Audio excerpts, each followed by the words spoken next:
Yes, good morning. Today we are discussing the topic entry of pollen tube into ovule. The topic of class 12th, entry of pollen tube into ovule. Entry of pollen tube into ovule. Before this topic, we are at a glance of the structure of an ovule. हम ovule के structure पे पहले बात करेंगे entry of pollen tube into ovule से पहले कि pollen tube की कैसे ओव्यूल में एंट्री होती है. इससे पहले मैं थोड़ा सा ओव्यूल के बारे में आप लोगों को बताना चाहूँगा. तो it is a part of female gametophyte. आपने इससे पहले पढ़ा था मेगास्पोरोजेनेसिस. तो formation of ovule and female gametophyte की बात की थी हमने कि जो मेगास्पोर मदर सेल से होता है उसमें माइटोटिकल डिवीजन होने के बाद उसमें एक क्या बनता है, ये 8 न्यूक्लियाई वाला एक सेल बनता है. ठीक है ना, जिसमें कि सबसे पहले आपको ये दिख रहा है जिसका नाम है, सबसे टॉप में इसमें 3 सेल जो बनती हैं 8 न्यूक्लियाई में से, वो एंटीपोडल सेल बनती हैं.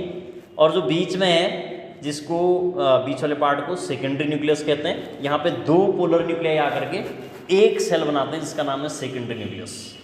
2 polar nuclei make a secondary nucleus. और उसके बाद जो 3 सेल आपको दिखाई दे रही हैं, ये इसमें से इस पूरे पार्ट को एग एपरेटस कहते हैं, जिसमें से ये जो फर्स्ट वाली सेल आपकी एग सेल है और बाकी जो 2 सेल्स होती हैं वो सिनर्जिक सेल्स होती हैं.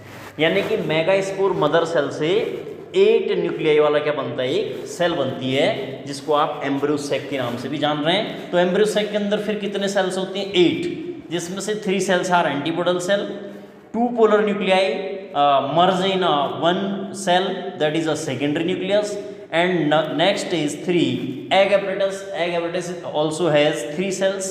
2 cells is known as synergid cell and 1 is the egg cell. तो इस तरीके से 8 न्यूक्लियाई वाला हो गया. अब इसके अगर पूरे टॉपिक की बात करेंगे, पूरे डायग्राम की बात करेंगे, तो सबसे ऊपर वाले पार्ट को इसमें बोलते हैं चैलेजा, जो कि फ्यूनिकल और इंटेग्यूमेंट का मर्ज होता है. फ्यूनिकल और इंटेग्यूमेंट चैलेजा में क्या होता है, चैलेजा वाले पार्ट में मर्ज होते हैं.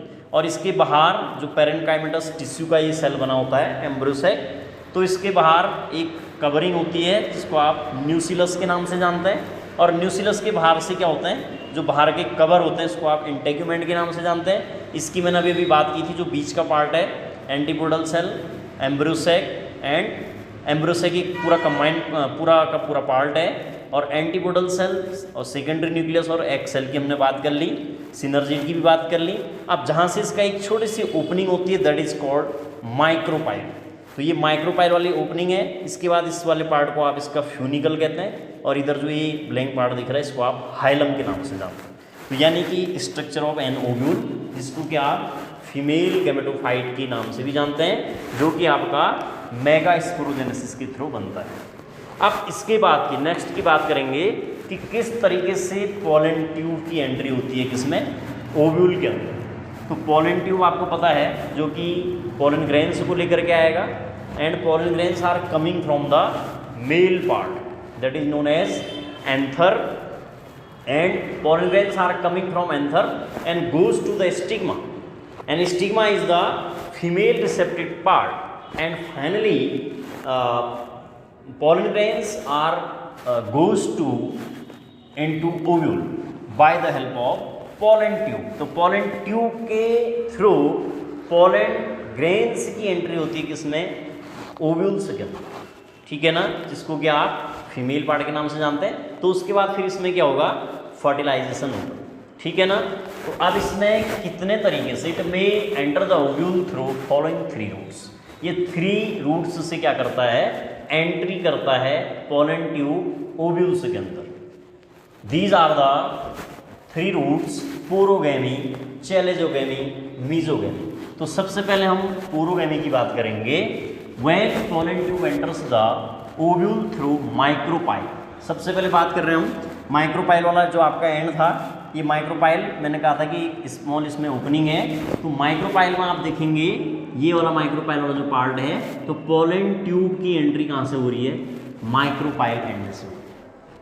Pollen tube are going towards the ovule by the route of micropyle end, that is called porogamy. If the entry of pollen tube from the or through the micropyle end, that is called porogamy. Another type is chalezogamy. Chalezogamy, before I am saying about, I am discussing about the chalezal end. Chaleza is the part of the ovule which are the merge of funicle and integument. Integument और funicle की जो क्या होती है, मर्ज होती है, और चैलेजा में होती है. तो चैलेजा वाले एंड से अगर क्या हो रहा है, ये आपको दिख रहा है, चैलेजल एंड से पोलन ट्यूब की entry. Okay, when pollen tube enter the ovule through the chalazal end, that is known as, this condition is known as chalazogamy. And the example of chalazogamy plant is Betula and Casuarina. These are belongs from the Cassurineaceae family, and these are the example of chalezogamy when pollen tube enter the ovule through the chalezal end. तो ये chalezal end से इसकी entry है. Last जो type है entry of pollen tube का, when pollen tube enter the ovule through integument region. तो integument फिर से बताया, जो कि क्या है, कवरिंग है किसके बाहर की, एम्ब्रियोसेक के बाहर की या ओव्यूल के बाहर की जो कवरिंग है इंटेगुमेंट, हिंदी में इसको अध्यावरण के नाम से जानते हैं. तो ये इंटेगुमेंट से जब इसकी एंट्री हो रही है पोलन ट्यूब की, तो इस कंडीशन को, this condition is known as mesogamy. And the example of mesogamy is Cucurbita and Populus. तो ये दो इसके क्या हो गए, एग्जांपल हो गए, कुकुरबिटा एंड पॉपुलस. तो so finally we are last, the conclusion of this topic is entry of pollen tube into ovule through three routes. Number first, porogamy, when pollen tube enter the ovule through micropyle. Another is chalezogamy, when pollen tube enter the ovule through the chalezal end.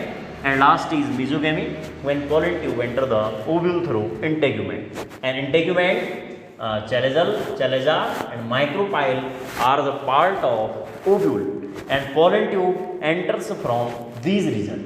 So three types pollen tube enter into ovule. और ये जो pollen tube है, ये pollen grains को लेकर के आएगा, and after that the fertilisation is complete.